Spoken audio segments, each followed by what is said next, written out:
Gum ഗണപതയേ നമഃ. ഓം നമഃ ശിവായ. ഓം നമോ നാരായണായ. ഓം നമോ ഭഗവതേ വാസുദേവായ. അമ്മേ നാരായണ. ഓം നമഃ ശിവായ. ഓം നമോ ഭഗവതേ വാസുദേവായ. ഹര ഹര മഹാദേവ ശംഭോ മഹാദേവ. ഇന്ന് നമുക്ക് വായിക്കാനുള്ളതെന്ന് വെച്ച് കഴിഞ്ഞാൽ ശിവപുരാണത്തിന്റെ ഭാഗം 56 ശിവലോക പ്രാപ്തി. ദേവരാജന്റെ ശിവലോക പ്രാപ്തി എന്നുള്ള ഭാഗമാണ് വായിക്കാനുള്ളത്. അപ്പൊ അതിനു മുമ്പ് കുറച്ച് കാര്യങ്ങൾ പറയാം. ശിവഭഗവാൻ തന്നെ ഒരു സമയത്ത് ഭിക്ഷ യാചിച്ച് വീടുകൾ തോറും നടന്നിട്ടുള്ള ഒരു ഇതുണ്ടായിട്ടുണ്ട്.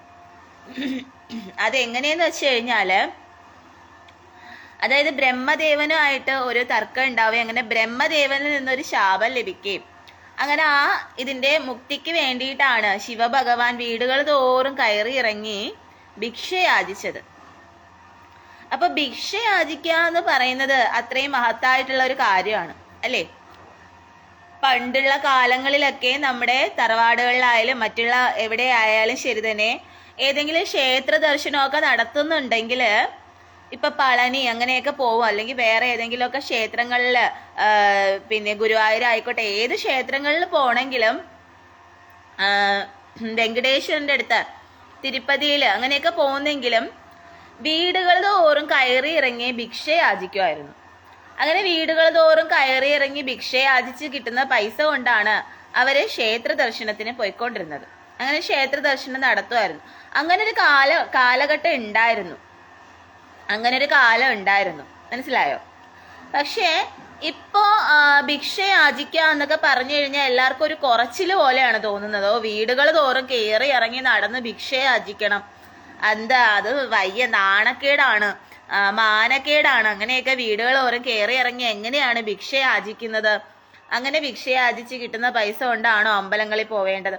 യഥാർത്ഥത്തിൽ അങ്ങനെ ഭിക്ഷ യാചിച്ച് കിട്ടുന്ന പൈസ കൊണ്ടായിരിക്കണം അമ്പലങ്ങളിൽ പോകേണ്ടത്. എങ്കിൽ മാത്രമേ അവിടെ ക്ഷേത്ര ദർശനത്തിന്റെ പൂർണ്ണ ഫലം കിട്ടുള്ളൂ എന്നാണ് പറയുന്നത്. മനസ്സിലായി? ഈവൻ പൈസ ഉള്ളവരാണെങ്കിലും അങ്ങനെ ഓരോ വീടുകൾ തോറും കയറി അവിടുന്ന് 5 or 10 രൂപയായിരിക്കും കിട്ടുന്നതെങ്കിൽ ഉള്ളതാവട്ടെ അത് ശേഖരിച്ചിട്ടാണ് അവര് പോകുന്നത്. മനസ്സിലായോ? അവരുടെ കയ്യിലുള്ള പൈസയും ഈ ശേഖരിച്ച പൈസയും ചേർത്തിട്ടാണ് അവർ ക്ഷേത്ര ദർശനം നടത്താൻ പോകുന്നത്. അങ്ങനെ പോകുന്നതിനാണ് കൂടുതൽ ഫലപ്രാപ്തി എന്ന് പറയുന്നത്. ഇനിയിപ്പോ ഒരു വീട്ടിൽ ചെന്നിട്ട് അവർ നമുക്ക് ഭിക്ഷ തന്നില്ലെങ്കിൽ ആ വീട്ടിൽ നമ്മൾ കയറിയല്ലേ, അപ്പൊ അതുകൊണ്ട് അതിന്റെ ഫലം നമുക്ക് ഉണ്ടാവും. മനസ്സിലായോ? അപ്പൊ അതുകൊണ്ട് ഭിക്ഷ യാചിക്കുക എന്ന് പറയുന്നത് അത്രയും കുറഞ്ഞ, അത്രയും താഴ്ന്ന ഒരു ഇതൊന്നും അല്ല. കുചേലന്റെ കഥ നിങ്ങൾക്ക് അറിയാല്ലേ. കുചേലൻ തന്നെ ഒരു ഭിക്ഷ യാചിച്ചാണ് നടന്നിട്ടുള്ളത്. അപ്പൊ എത്രത്തോളം നമ്മൾ താഴുന്നുണ്ടോ, എത്രത്തോളം താഴേക്കടിയിലേക്ക് ഇറങ്ങി വരുന്നുണ്ടോ, അവിടെ ആയിരിക്കും ഭഗവാന്റെ നമുക്ക് ആ ഒരു അനുഗ്രഹം ഉണ്ടാവുന്നത്. മനസ്സിലായോ? അതുകൊണ്ട് ഭിക്ഷ യാചിക്കുന്ന പറയുന്നത് കുറഞ്ഞ കാര്യമല്ല. അതുപോലെ തന്നെ പണ്ടൊക്കെ നമ്മുടെ വീട്ടമ്മമാരായിട്ടുള്ള ചേച്ചിമാരും വീട്ടമ്മമാരും ഒക്കെ ആണെങ്കിൽ വീടുകൾ തോറും നടന്ന് ഓരോ സാധനങ്ങളൊക്കെ കൊണ്ടുപോയി കൊടുത്ത് വിറ്റ് പൈസയൊക്കെ വാങ്ങുമായിരുന്നു. അത് ഒരു കാലഘട്ടത്തിൽ ഭയങ്കരമായിട്ട് എല്ലാവരും ചെയ്യുന്ന ഒരു കാര്യമായിരുന്നു. പക്ഷെ ഇപ്പം വീട്ടമ്മമാർക്കൊന്നും അതിന് ശ്രമിച്ചില്ല. അച്ചാറ്, പപ്പടം, ഉണ്ണിയപ്പം, മുറുക്ക്, അച്ചപ്പം ഇങ്ങനെയൊക്കെ കൊണ്ട് സ്വന്തമായിട്ട് ഉണ്ടാക്കിയിട്ട് വീടുകൾ തോറും നടന്ന് വിൽക്കുമായിരുന്നു. ഇപ്പൊ നമുക്ക് സെയിൽസ് എന്നൊക്കെ പറഞ്ഞ് ഒരുപാട് നമ്മുടെ സമൂഹത്തിൽ ഇപ്പൊ ഉണ്ടല്ലോ, അതേപോലെയൊക്കെ അവർ ചെയ്യുമായിരുന്നു. പക്ഷെ ഇപ്പൊ എല്ലാവർക്കും നാണക്കേടാണ് അങ്ങനെയൊക്കെ ചെയ്യാൻ. അതിനുള്ള സാഹചര്യങ്ങൾ ഉണ്ടെങ്കിലും നമ്മൾ എന്തിനാണ് നാണക്കേട് കാണിക്കുന്നത്? ഏതൊരു ജോലിക്ക് അതിൻ്റെതായ അന്തസ്സില്ലേ. അപ്പൊ അങ്ങനെയൊക്കെ ചെയ്ത് പൈസ ഉണ്ടാക്കുക. നിങ്ങൾക്ക് ജോലി കിട്ടിയില്ലെങ്കിൽ നിങ്ങൾക്ക് അങ്ങനെയൊക്കെ ചെയ്ത് ഇങ്ങനെയുള്ള എന്തെങ്കിലുമൊക്കെ ജോലികൾ ചെയ്താലും പൈസ ഉണ്ടാക്കാലോ. അപ്പൊ അത്രയും വീട് കയറുന്നത് നല്ലതാണ്. മനസ്സിലായോ? അത്രയും വീടുകളിൽ നമ്മൾ കയറി ഇറങ്ങി ഭിക്ഷ യാചിക്കുന്നത് നല്ല കാര്യമാണ്. ഭിക്ഷ യാചിക്കുക എന്ന് പറയുന്നത് അത്രയും മഹത്തായിട്ടുള്ള കാര്യം തന്നെയാണ്. മനസ്സിലായോ? അപ്പൊ ഭിക്ഷ യാചിക്കുക എന്ന് പറയുന്നത് നമ്മൾ വിചാരിക്കുന്ന പോലെ നിസ്സാര കാര്യമല്ല. ഓരോ വീടുകളിലും പോയി ഭിക്ഷ യാചിച്ച് കിട്ടുന്ന പൈസ കൊണ്ട് നമ്മൾ അമ്പലത്തിലെ ക്ഷേത്ര ദർശനം നടത്തുന്നെന്ന് പറയുന്നത് അതിനെക്കാട്ടിലും വലിയൊരു പുണ്യം വേറെ ഇല്ല. മനസ്സിലായോ? അപ്പൊ അതുകൊണ്ട് ഭിക്ഷ യാചിക്കുക എന്ന് പറയുന്നത് ഒരിക്കലും തെറ്റായിട്ടുള്ള കാര്യമല്ല. മനസ്സിലായോ? അപ്പം ലക്ഷ്മി ദേവിയുടെ ആ കടാക്ഷവും നമുക്ക് ഉണ്ടാവും എന്നാണ് പറയുന്നത്. അങ്ങനെ ഭിക്ഷയാചിച്ച് നമ്മൾ എടുക്കുകയാണെങ്കിൽ, കാരണം അത്രയും നമ്മൾ താഴുകയാണ് അവിടെ, മനസ്സിലായോ? നമ്മൾ എത്ര ഉയരത്തിൽ ആണോ എന്ത് പൊസിഷനിലാണോ എന്നുള്ളതല്ല, നമ്മൾ ഭഗവാന്റെ മുമ്പിൽ നമ്മൾ അത്രയും താഴുകയാണ്, മനസ്സിലായി? അപ്പൊ അത് ഏറ്റവും ഉത്തമമായിട്ടുള്ള കാര്യം. അതുകൊണ്ട് എനിക്ക് എല്ലാവരോടും പറയാനുള്ളതാണ്, വീട്ടമ്മമാരെന്നല്ല, ചെറുപ്പക്കാരായിട്ടുള്ള പയ്യന്മാരായാലും ആരായാലും ഞാൻ പറയുന്നതാണ്, അങ്ങനെ ഭിക്ഷ യാചിച്ച് നിങ്ങൾ അമ്പലത്തിൽ ഒന്ന് പോയി നോക്കൂ. അതിനുശേഷം നിങ്ങളുടെ ജീവിതത്തിൽ സംഭവിക്കുന്ന മാറ്റങ്ങൾ നിങ്ങൾക്ക് പിന്നീട് നിങ്ങൾക്ക് മനസ്സിലാവുന്നതാണ്, മനസ്സിലായോ? അപ്പം അങ്ങനെ ചെയ്യാം. നിങ്ങൾക്ക് ബിസിനസ് പരമായിട്ടുള്ള കാര്യങ്ങൾ, എന്തെങ്കിലുമൊക്കെ സാധനങ്ങളൊക്കെ വിൽക്കുക, അങ്ങനെയാണെങ്കിൽ അങ്ങനെ നല്ല കാര്യം തന്നെയാണ്. അതും ഒരു തൊഴിൽ തന്നെയാണ് അല്ലേ, അതും ഒരു ജോലി തന്നെയാണ്. അപ്പം അതെന്ന് പറയുന്നത് ഏറ്റവും നമ്മൾ അത്രയും എന്താ പറയാ, അത്രയും താഴ്ന്നു വരുന്ന ഒരു ഇതാണ് വീടുകളോറും കയറാന്നുള്ളതല്ലേ. പിന്നെ നമുക്ക് ഇതിൻ്റെ ഇടയിൽ പലതരത്തിലുള്ള പ്രലോഭനങ്ങൾ ഉണ്ടാവും. നമ്മൾ ആ പ്രലോഭനങ്ങളിലൊന്നും വീഴാതിരിക്കുക എന്നുള്ളതാണ്, മനസ്സിലായോ? നമുക്കൊരു വഴി ഭഗവാൻ പറഞ്ഞിട്ടുണ്ട്, ആ വഴി കൂടി നമ്മൾ പോവുക. ഇതിനിടയിൽ നമുക്ക് പലതരത്തിലുള്ള പ്രലോഭനങ്ങൾ പല രീതിയിൽ ഉണ്ടാവും. പക്ഷെ നമ്മൾ അതൊന്നും മൈൻഡ് ചെയ്യാൻ പോരുത്. ചിലപ്പോൾ നമ്മളെ പലരും കളിയാക്കും, അല്ലെങ്കിൽ ഇവന് വട്ടാണ്, ഇങ്ങനെ വീടുകളോറും കയറി ഇറങ്ങി ഭിക്ഷയാചിച്ച് നടക്കുന്നു, നാണോ മാനോ ഇല്ലേ, ഇങ്ങനെയൊക്കെ ചോദിക്കും. പക്ഷേ അങ്ങനെ ചെയ്ത് നിങ്ങൾ ചെയ്യുന്നെന്ന് പറയുന്നത് അത് ഭഗവാൻ ഏറ്റവും ഇഷ്ടപ്പെട്ട കാര്യമാണ്. കാരണം ശിവഭഗവാൻ പോലും തൻ്റെ പാപം തീർക്കാൻ വേണ്ടിയിട്ട് വീടുകൾ തോറും കയറി ഇറങ്ങി ഭിക്ഷ യാചിച്ചിട്ടുണ്ട്. അപ്പൊ ഭിക്ഷ യാചിക്കുക എന്ന് പറയുന്നത്, അല്ലെങ്കിൽ വീടുകൾ തോറും നടന്ന സാധനങ്ങൾ വിൽക്കുക അല്ലെങ്കിൽ ഭിക്ഷ യാചിക്കുക എന്നൊക്കെ പറയുന്നത് അതൊന്നും അത്ര കുറച്ച് കാണേണ്ട ആവശ്യമില്ല. നിങ്ങൾക്ക് ജോലി കിട്ടിയില്ലെങ്കിൽ നിങ്ങൾ അങ്ങനെയുള്ള കാര്യങ്ങളൊക്കെ ചെയ്ത് നോക്കൂ. വീട്ടിലെന്തെങ്കിലും വീട്ടമ്മമാരാണെങ്കിൽ ഇതുപോലെ അച്ചാറോ പപ്പടോ അല്ലെങ്കിൽ എന്തെങ്കിലുമൊക്കെ ഇതേപോലെ മുറുക്ക്, അച്ചപ്പം, ഉണ്ണിയപ്പം ഇതൊക്കെ ഉണ്ടാക്കി വീടുകൾ തോറും കൊണ്ടുപോയി കൊണ്ട് നടന്ന് വിൽക്കുക. അതിനെന്താ ഇപ്പൊ പ്രശ്നം? അതും ഒരു ബിസിനസ് അല്ലേ, അല്ലെങ്കിൽ അതും ഒരു ഇതല്ലേ, ഒരു ജോലിയല്ലേ. അപ്പൊ ഏതൊരു ജോലിക്കും അതിൻ്റെതായ അന്തസ്സുണ്ടല്ലേ. അപ്പം ഈ ശിവഭഗവാൻ പോലും അങ്ങനെ ഭിക്ഷ യാചിച്ച് നടന്നിട്ടുണ്ട്. അപ്പം മറ്റുള്ളവരുടെ കളിയാക്കൽ, അല്ലെങ്കിൽ മറ്റുള്ളവരെ നമ്മളെ തമ്മിൽ നമ്മൾ താരതമ്യപ്പെടുത്താതിരിക്കുക, മനസ്സിലായോ?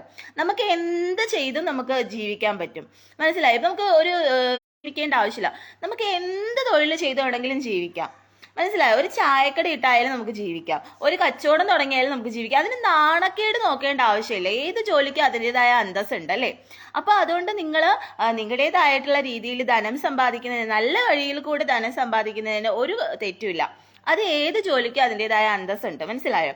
അപ്പൊ അതുകൊണ്ട് സ്വന്തമായിട്ട് ആ ഒരു ഇത് കൊണ്ടുവരാന്നുള്ളതാണ്. നിങ്ങളുടെ ആ മാനക്കേട് അല്ലെങ്കിൽ നാണക്കേട് ഇതൊക്കെ നിങ്ങൾ മാറ്റി വെക്കുക എന്നുള്ളതാണ്.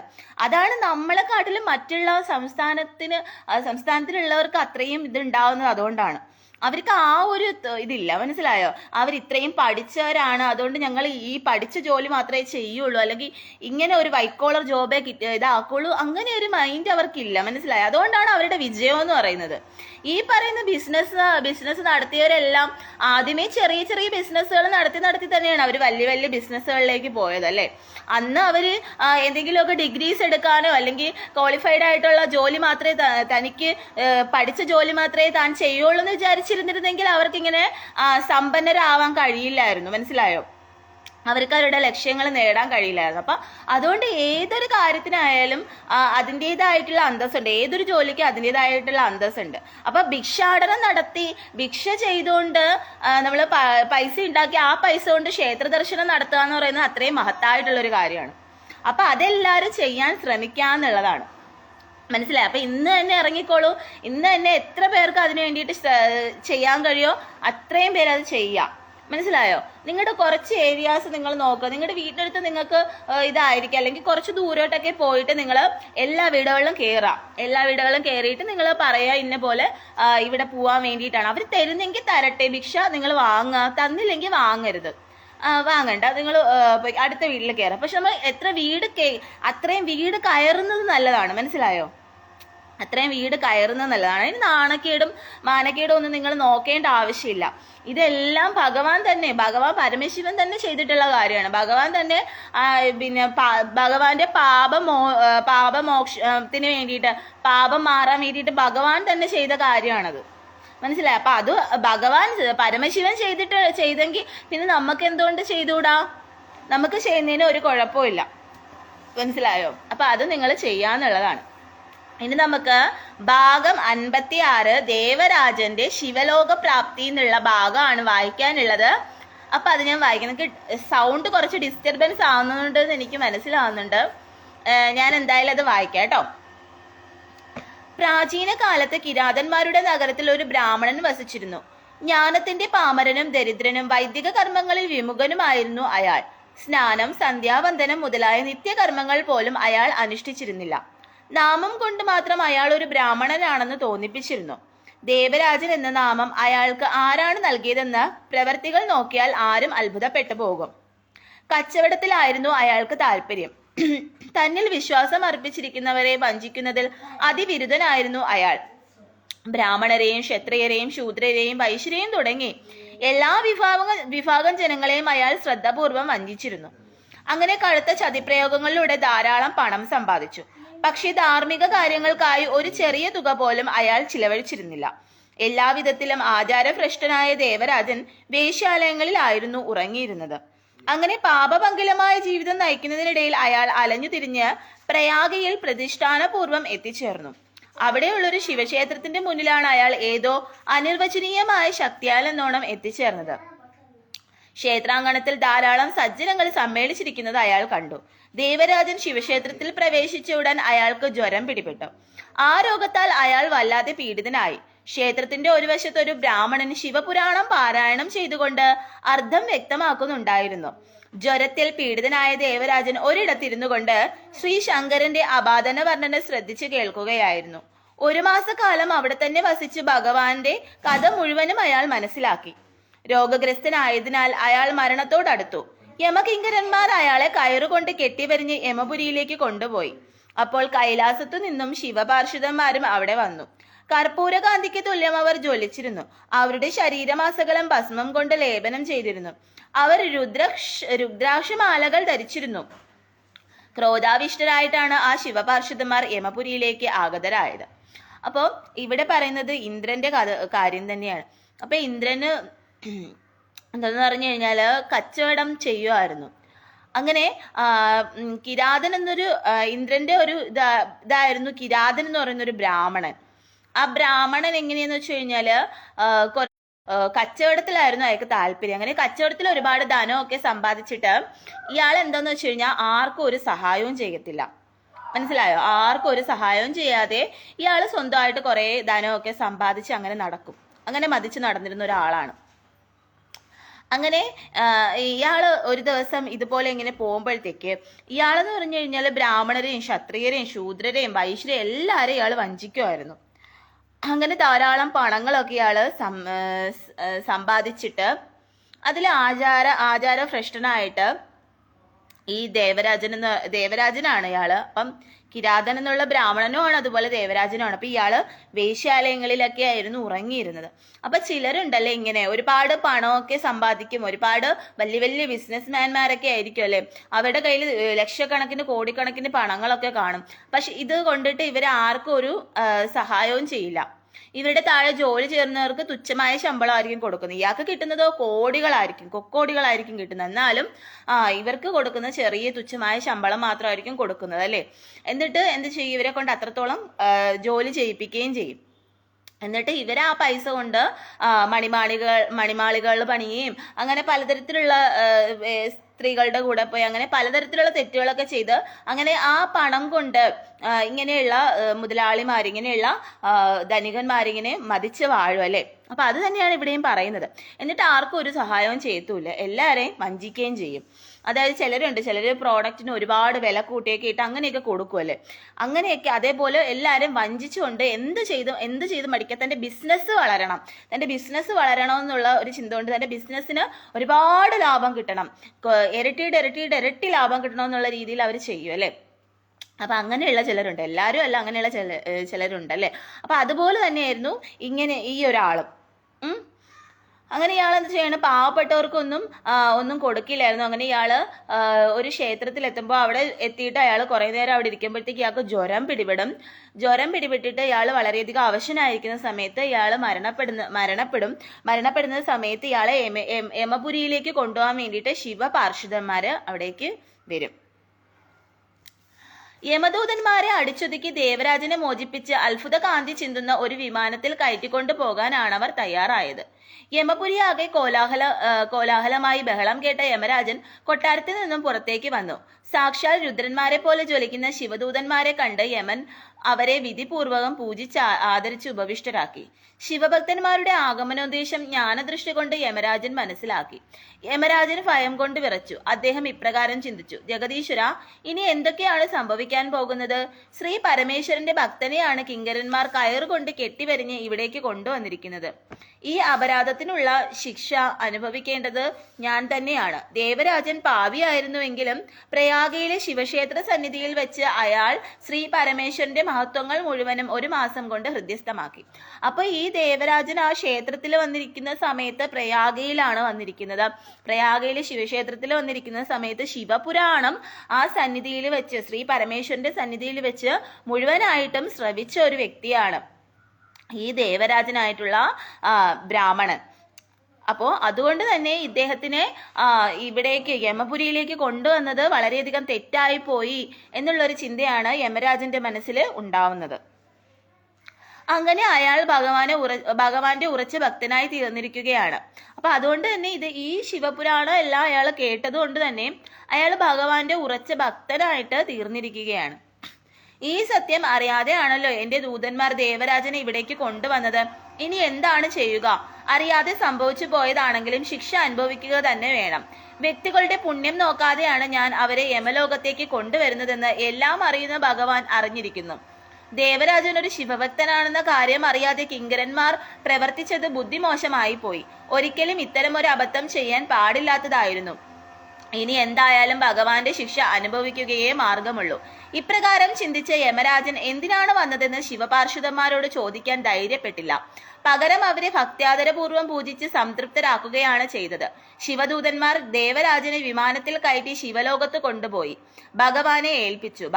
ദയാവാരിധിയായ ശ്രീ പരമേശ്വരൻ ആ ബ്രാഹ്മണനെ സ്നേഹാധിക്യത്തോടെ സ്വീകരിക്കുകയും ചെയ്തു.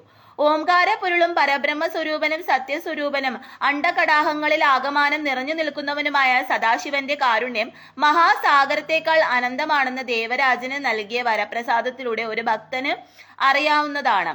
ഈ കലിയുഗത്തിൽ ശിവപ്രീതിയിലൂടെ മാത്രമേ പാപം മുക്തരായി തീരാൻ കഴിയൂ എന്ന സത്യം ഭക്തന്മാർ എപ്പോഴും അറിഞ്ഞിരിക്കേണ്ടതാണ്.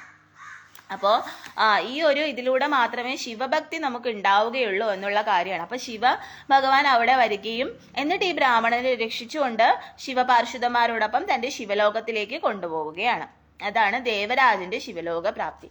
ഹര ഹര മഹാദേവ ശംഭോ മഹാദേവ. അപ്പൊ ഇതാണ് ഇന്നത്തെ ഭാഗം എന്ന് പറയുന്നത്. അടുത്ത ഭാഗം നമുക്ക് അടുത്ത ക്ലാസ്സിൽ പറയാം കേട്ടോ. അപ്പോൾ ശിവഭഗവാൻ എന്ന് പറഞ്ഞാൽ അപ്പൊ അത്രയും കാരുണ്യവാരിധിയാണല്ലേ. അപ്പൊ ഭഗവാനോട് നമുക്ക് മനസ്സറിഞ്ഞ് എന്ത് കാര്യം പ്രാർത്ഥിച്ചു കഴിഞ്ഞാലും അത് നടക്കുന്നതായിരിക്കും. ഉമാദേവി എപ്പോഴും ഉമാദേവി എപ്പോഴും പരമശിവന് മാത്രം സ്വന്തമാണ്. അതുപോലെ ലക്ഷ്മി ദേവി എപ്പോഴും നാരായണന് മാത്രം സ്വന്തമാണ്. മനസ്സിലായോ? അതുപോലെ സീതാദേവി എപ്പോഴും ശ്രീരാമന് മാത്രമാണ് സ്വന്തം. അതുപോലെ രാധാദേവി ആണെങ്കിൽ എപ്പോഴും ശ്രീകൃഷ്ണന് മാത്രമാണ് സ്വന്തം. അപ്പൊ ഈ ലക്ഷ്മി ദേവിയുടെ അവതാരം ആയിട്ടുള്ള ദേവിമാരെന്ന് പറയുന്നത്, ലക്ഷ്മി ദേവി ഒന്നെങ്കിൽ ശ്രീകൃഷ്ണനും അല്ലെങ്കിൽ ലക്ഷ്മി ദേവി നാരായണന് മാത്രമാണ് സ്വന്തം. അതായത് ശ്രീകൃഷ്ണന്റെ സ്വരൂപമുള്ള നാരായണന് മാത്രമാണ് ലക്ഷ്മി ദേവി സ്വന്തം എന്ന് പറയുന്നത്. പിന്നെ നമ്മൾ ഓരോരുത്തരും ഓരോ അംശമാണ്, ഓരോരുത്തരും ഓരോ ലോകത്ത് നിന്ന് വന്നവരാണ്. പക്ഷേ ഭൂമിയിൽ വന്നു കഴിയുമ്പോൾ നമ്മൾ ഏത് ലോകത്ത് നിന്നാ വന്നതെന്ന് അറിയില്ല, എന്താണ് നമ്മുടെ പർപ്പസ് എന്ന് അറിയില്ല, നമ്മൾ എന്തിനു വേണ്ടിയാണ് ഇവിടേക്ക് വന്നതെന്ന് അറിയില്ല, നമുക്കൊന്നും അറിയില്ല. എല്ലാം ഒരു കുഴങ്ങി മറിഞ്ഞ അവസ്ഥയിൽ നമ്മൾ ആയിപ്പോവും അല്ലെ. ഇപ്പൊ നമ്മുടെ യഥാർത്ഥ ഇത് വരുമ്പോൾ നമുക്ക് എത്രയായാലും ആ ഒരു ഭഗവാന്റെ ആ ഒരു ഗുണഗണങ്ങൾ നമുക്ക് എവിടുന്നാണോ നമുക്ക് ആ ഒരു ഗുണഗണങ്ങൾ നമ്മുടെ മനസ്സിലുണ്ടാവും. അപ്പൊ എത്രയൊക്കെ നമുക്ക് വേറൊരു ഇതിലേക്ക് നമ്മൾ ചിന്തിച്ചു കഴിഞ്ഞാൽ നമുക്ക് ഈ ഒരു നമ്മുടെ യഥാർത്ഥമായിട്ടുള്ള ആ ഒരു മനസ്സിന്റെ ആ ഒരു ഇതെന്ന് പറയുന്നത് അത് നമ്മുടെ യഥാർത്ഥമായിട്ടുള്ള ആ ഇതുമായിട്ട് ചേരുമ്പോൾ മാത്രമേ ഉണ്ടാവുകയുള്ളൂ അല്ലേ. ഇപ്പം ശ്രീകൃഷ്ണ ഭഗവാനെ കുറിച്ച് പറയുകയാണെങ്കിൽ ശ്രീകൃഷ്ണ ഭഗവാൻ നല്ല സ്വീറ്റാണ്, നല്ല സ്നേഹം, എന്താ പറയാ, ഭഗവാനെ കുറിച്ച് നമ്മൾ ഓർക്കുമ്പോൾ തന്നെ നമുക്ക് ഭയങ്കര ഒരു സന്തോഷമാണല്ലേ. ഭഗവാന്റെ ആ ലീലകളൊക്കെ ഓർക്കുമ്പോൾ, ഭഗവാനെ കുറിച്ച് ഓർക്കുമ്പോൾ നമുക്ക് ആ ഒരു ഭയങ്കര ഇതാണല്ലേ. അതുപോലെ തന്നെ നാരായണന്റെ ആ സങ്കല്പം വരുമ്പോൾ നമുക്ക് മനസ്സിൽ ഭയങ്കര സന്തോഷം, ആനന്ദമാണ്. കാരണം ഭഗവാൻ എന്ന് പറഞ്ഞാൽ സ്ഥിതികാരകനാണ്. പക്ഷെ മഹാദേവനെ കുറിച്ച് ഓർക്കുമ്പോഴും നമുക്ക് ഭയഭക്തി ബഹുമാനങ്ങളാണല്ലേ തോന്നുന്നത് മഹാദേവനോട്. കാരണം മഹാദേവൻ അത്രയും വലിയ എന്താ പറയാ ദേവന്മാരുടെ ദേവനാണ് ഭഗവാൻ. അപ്പൊ മഹാദേവനോട് ആ ഒരു ഭയഭക്തിയാണ് നമുക്ക് തോന്നുന്നത് അല്ലേ. അപ്പോൾ ഓരോരുത്തർക്കും ഓരോ രീതിയിലാണ്. അപ്പൊ ശ്രീകൃഷ്ണനോടാണെങ്കിൽ നമുക്ക് കൂടുതൽ പേർക്ക് സ്ത്രീകൾക്കാണെങ്കിൽ ആ ഒരു പ്രേമഭക്തിയാണ് തോന്നുന്നത് അല്ലേ. ഇപ്പം നാരായണനോടാണെങ്കിൽ അങ്ങനെ നമുക്കൊരു ആ ഒരു ഇതാണ് തോന്നുന്നത്, നമുക്കൊരു എന്താ പറയാ ഒരു ബഹുമാനം തോന്നും. എന്നാലും ശ്രീകൃഷ്ണനോട് നമുക്ക് കൂടുതൽ നമുക്ക് അടുത്ത് നിന്ന് ഒരിത് തോന്നും അല്ലേ. അപ്പൊ ഓരോരുത്തർക്കും ഓരോ ഇതാണ്. അപ്പം അവരവരുടേതായിട്ടുള്ള ഞാൻ പറയുന്നത് നിങ്ങൾക്ക് മനസ്സിലാവുന്നു. അതായത് അവരവരുടേതായിട്ട് ഇപ്പം ഒരാള് എന്ന് വെച്ച് കഴിഞ്ഞാൽ ആഗ്രഹിക്കുന്നത്, നമ്മൾ മനസ്സിൽ ആഗ്രഹിക്കുന്നത് വെച്ച് കഴിഞ്ഞാൽ നമ്മുടെ ജീവിത പങ്കാളിയായിട്ടുള്ള ആൾ, അല്ലെങ്കിൽ നമ്മുടെ ഇത് സ്നേഹിക്കുന്ന ആളെന്ന് പറഞ്ഞു കഴിഞ്ഞാൽ നല്ല സ്വീറ്റ് ആയിരിക്കണം, നല്ല എന്താ പറയുക സ്നേഹമായിട്ട് സംസാരിക്കുന്ന ആളായിരിക്കണം, നമ്മൾ ഒരുപാട് കെയർ ചെയ്യുന്ന ആളായിരിക്കണം, നമ്മളോട് നല്ല രീതിയിൽ പെരുമാറുന്ന ആളായിരിക്കണം. ഇങ്ങനെയൊക്കെയുള്ള ഒരാളായിരിക്കും നമ്മൾ ഒരുപാട് ഇഷ്ടപ്പെടുന്നത് അല്ലേ. അത് ഏത് പെൺകുട്ടികളായാലും അങ്ങനെ ഒരു ഇതായിരിക്കും ഇഷ്ടപ്പെടുന്നത്. പക്ഷേ ചിലർക്ക് എന്ന് പറഞ്ഞു കഴിഞ്ഞാൽ ഭയങ്കര ദേഷ്യമായിരിക്കും. ഇപ്പോൾ നമ്മൾ സ്നേഹമായിട്ട് അവരോട് പെരുമാറിയാൽ പോലും അവർ നമ്മളോട് ഇങ്ങനെ ദേഷ്യപ്പെട്ട് ഭയങ്കരമായിട്ട് ഇതായിരിക്കും. അപ്പം നമ്മൾ ഒരുപാട് സഹിക്കുമല്ലേ, നമുക്ക് സഹനശക്തി ഒരുപാടുണ്ടല്ലേ. അപ്പം നമ്മൾ ഒരുപാട് സഹിക്കും. പക്ഷെ നമുക്ക് എന്നാൽ നമ്മൾ ഉള്ളിൻ്റെ ഉള്ളിൽ കൊണ്ട് നമുക്ക് അവരോട് ആ ഒരു സ്നേഹം നമുക്ക് പൂർണ്ണമായിട്ട് ആ ഒരു ഇഷ്ടം തോന്നില്ല അല്ലേ. കാരണം അവരിങ്ങനെ ദേഷ്യപ്പെട്ട് നിൽക്കുമ്പോൾ നമുക്ക് ഓട്ടോമാറ്റിക്കലി നമുക്ക് ആ ഒരു വിഷമം ഉണ്ടാവും അല്ലേ. അത് സത്യമായിട്ടുള്ള കാര്യമാണ്. അപ്പം അതുകൊണ്ട് ഞാൻ എല്ലാവരോടും പറയുന്നതാണ്, നമ്മുടെ ഭാര്യമാരെ ആയാലും അവരോട് സ്നേഹമായിട്ട് പെരുമാറുക. ഞാൻ ഓരോരുത്തരടുത്തും ഇങ്ങനെ ഓരോരോ കാര്യങ്ങൾ പറഞ്ഞു കൊടുക്കുന്ന എന്തിനു വേണ്ടിയിട്ടാണെന്ന് വെച്ച് കഴിഞ്ഞാൽ അവർ നന്നാവാൻ വേണ്ടിയിട്ടാണ്. മറ്റുള്ളവരുടെ ഉദാഹരണങ്ങൾ ഞാൻ കാണിച്ചിട്ട് നിങ്ങളോടത് പറഞ്ഞു തരുന്ന എന്തിനു വേണ്ടിയെന്ന് വെച്ച് കഴിഞ്ഞാൽ നിങ്ങൾ അവിടെ ആ സ്നേഹം കൊണ്ടുവരാനും, നിങ്ങളുടെ കുടുംബത്തിൽ ആ സ്നേഹം കൊണ്ടുവരാനും, നിങ്ങളുടെ ഭാര്യയോട് ആ രീതിയിൽ സ്നേഹിക്കാനും, അതുപോലെ തിരിച്ചാണെങ്കിൽ ഭർത്താവിനോട് ആ രീതിയിൽ സ്നേഹിക്കാനും, അങ്ങനെ പരസ്പരം സ്നേഹിച്ച് ജീവിക്കാൻ വേണ്ടിയിട്ടാണ് ഞാൻ നിങ്ങളോട് ഇങ്ങനെ ഓരോ ഉദാഹരണങ്ങൾ വഴി പറഞ്ഞു തരുന്നത്. മനസ്സിലായോ? അപ്പൊ അത് മനസ്സിലാക്കിയിട്ടെങ്കിലും നിങ്ങൾ ആ കുടുംബത്തിൽ ആ സ്നേഹം കൊണ്ടുവരാന്നുള്ളതാണ്. മനസ്സിലായോ? അപ്പൊ അതിന് വേണ്ടിയിട്ടാണ് ഞാൻ അങ്ങനെ പറഞ്ഞു തരുന്നത്. അതുപോലെ ചിലരുണ്ട്, ചില പയ്യന്മാരെയൊന്നും ചിലപ്പോൾ കാണാൻ കൊള്ളില്ലായിരിക്കും, എന്നാൽ അവരുടെ സ്വഭാവം നല്ല സ്വഭാവമായിരിക്കും. ചിലരാണെങ്കിൽ കാണാൻ നല്ല ഭംഗിയാണ്, പക്ഷെ ഒരു സ്വഭാവം ശരിയല്ലായിരിക്കും. അങ്ങനെ പല രീതിയിലുണ്ട്. ചിലർ ഇപ്പൊ കാണാൻ കൊള്ളാവുന്നവരാണെങ്കിലും കാണാൻ കൊള്ളാത്തവരാണെങ്കിലും അവരുടെ സ്വഭാവം മനസ്സിലായോ, ക്യാരക്ടറാണ്, അത് നന്നായിരിക്കുക എന്നുള്ളതാണ്. മനസ്സിലായോ? അത് നോക്കിയിട്ട് വേണം നമ്മൾ ഒരാളെ ഇഷ്ടപ്പെടാൻ അല്ലെങ്കിൽ സ്നേഹിക്കാൻ. നമ്മളിപ്പോൾ അറേഞ്ച് മാരേജ് ഒക്കെ ആണെങ്കിൽ അവരെ നമുക്ക് അറിയില്ല, നമ്മൾ വീട്ടുകാരെല്ലാം കൂടെ ആലോചിക്കുന്നു, നമ്മൾ പെട്ടെന്ന് വിവാഹം കഴിക്കുന്നു. എന്നാലും നമ്മൾ ചിലപ്പോൾ തിരക്കിയാൽ പോലും നമുക്ക് കറക്റ്റ് അറിയില്ല. നമ്മൾ ചെന്ന് കല്യാണം കഴിച്ചതിന് ശേഷമായിരിക്കും ചിലപ്പോൾ നമുക്ക് അറിയാൻ പറ്റുന്നത് ഇവരിങ്ങനെയാണെന്നുള്ളത്. അപ്പം അതുകൊണ്ട് ഇത് കുറച്ച് നമ്മൾ അങ്ങനെയുള്ള അറേഞ്ച് മാരേജ് ആണെങ്കിൽ നമ്മൾ ഇവരെ കൂടുതൽ അറിയാൻ ശ്രമിക്കുക, ഇവരെക്കുറിച്ച് കൂടുതലായിട്ട് അന്വേഷിക്കുക എന്നുള്ളതാണ്. മനസ്സിലായോ? നമുക്ക് അറിയില്ല എന്താണ്, ഇപ്പൊ ആരെയും നമുക്ക് തുറന്നു നോക്കാൻ കഴിയില്ല. ചക്കയൊന്നും അല്ലല്ലോ നമുക്ക് തുറന്നു നോക്കാം അവരുടെ ക്യാരക്ടർ എങ്ങനെയുള്ള, അവർ ദേഷ്യപ്പെടുന്ന ക്യാരക്ടറാണോ, അവർ സ്വീറ്റ് പേഴ്സൺ ആണോ, അല്ലെങ്കിൽ അവർ നല്ല സ്വഭാവമുള്ളവരാണോ, അവർ എങ്ങനെയുള്ളവരാണ്, ഇതാണെന്നൊന്നും നമുക്ക് അവരെ ഇതാക്കാൻ കഴിയില്ല, നമുക്ക് തുറന്നു നോക്കാൻ കഴിയില്ല അല്ലേ. നമ്മുടെ ഓരോ ജീവിത അനുഭവങ്ങളാണ് നമ്മളെ ഓരോ സമയത്ത് ഓരോ വ്യത്യസ്ത സ്വഭാവത്തിലാക്കുന്നത്. നമ്മുടെ ഓരോ ജീവിത അനുഭവങ്ങളാണ് നമ്മളെ ഓരോന്ന് പഠിപ്പിക്കുന്നത് അല്ലേ. ഒരുപക്ഷെ നമ്മൾ പഴയ കാലഘട്ടങ്ങളിൽ നമ്മൾ ഒരുപാട് ദേഷ്യപ്പെടുന്ന ആളായിരിക്കാം, പക്ഷെ നമുക്ക് ആ അനുഭവങ്ങൾ മറ്റൊരു വ്യക്തിയിൽ നിന്ന് നമുക്ക് ആ ദേഷ്യ അനുഭവങ്ങൾ ഉണ്ടാകുമ്പോഴാണ് നമ്മൾ ചിന്തിക്കുന്നത്, അയ്യോ നമ്മൾ ഇതുപോലെ ആയിരുന്നല്ലോ പണ്ട് ദേഷ്യപ്പെടുന്നത്, നമ്മുടെ ആ ക്യാരക്ടറിന് നമുക്ക് ചേഞ്ച് വരുത്തണം, നമ്മൾ ദേഷ്യപ്പെടാത്ത ഒരു ക്യാരക്ടറിലേക്ക് നമ്മൾ മാറണം എന്നുള്ളൊരു തോട്ട് നമുക്ക് അപ്പോൾ ഉണ്ടാവും. അപ്പോൾ നമ്മൾ ഓട്ടോമാറ്റിക്കലി ആ ഒരു ദേഷ്യം നമ്മുടെ നിന്ന് മാറിയിട്ട് നമ്മൾ സൗമ്യമായിട്ടുള്ളൊരു സ്വഭാവത്തിലേക്ക് വരും. മനസ്സിലായി? അപ്പൊ ദേഷ്യപ്പെടേണ്ടടുത്ത് ദേഷ്യപ്പെടുക, മനസ്സിലായി? അല്ലാതെ എപ്പോഴും ദേഷ്യപ്പെടുന്നതെന്ന് പറഞ്ഞു കഴിഞ്ഞാൽ അത് ശരിയായിട്ടുള്ള കാര്യമില്ല. അപ്പൊ അതുകൊണ്ട് ഈ പറയുന്ന പോലെയുള്ള സ്നേഹങ്ങൾ, സമാധാനം, സ്നേഹം, ഇതെല്ലാം പരസ്പരമുള്ള ആ ഒരു ബഹുമാനം, പരസ്പര സ്നേഹം, ഇത് കൊണ്ടുവരാന്നുള്ളതാണ്. മനസ്സിലായോ? അപ്പൊ അതിലൂടെ നമുക്ക് ആ ഒരു നല്ല തലമുറയെ വാർത്തെടുക്കാൻ കഴിയും. നമ്മുടെ കുടുംബങ്ങളിലായാലും ആ ഒരു ഐക്യത ഉണ്ടാവും, സ്നേഹം ഉണ്ടാവും, എല്ലാം ഉണ്ടാവും. അപ്പൊ അതിനു വേണ്ടിയിട്ട് എല്ലാവരും ശ്രമിക്കാന്നുള്ളതാണ്. ഹര ഹര മഹാദേവ ശംഭോ മഹാദേവ. ഓം ഉമാമഹേശ്വരായ നമഃ. ഓം ലക്ഷ്മീനാരായണായ നമഃ. ഓം സീതാരാമായ നമഃ. ഓം രുക്മിണി സത്യഭാമ ജാംബവതി പത്നി സമേത ദ്വാരകാധീശ കൃഷ്ണായ നമഃ. ഓം രാധാകൃഷ്ണായ നമഃ. ഹര ഹര മഹാദേവ ശംഭോ മഹാദേവ. ഇനി ആരൊക്കെയാ വന്നിട്ടില്ലെന്ന് നോക്കാട്ടോ. കുറച്ച് പേരെ വന്നിട്ടുള്ളൂ. നന്ദു, അനു, രേഷ്മ, രശ്മിക, ലക്ഷ്മിപ്രിയ, കുറച്ച് പേരെ വന്നിട്ടുള്ളൂ കേട്ടോ. അപ്പം ഇനി നമുക്ക് അടുത്ത ക്ലാസ്സിൽ കാണാം. ഹര ഹര മഹാദേവ ശംഭോ മഹാദേവ.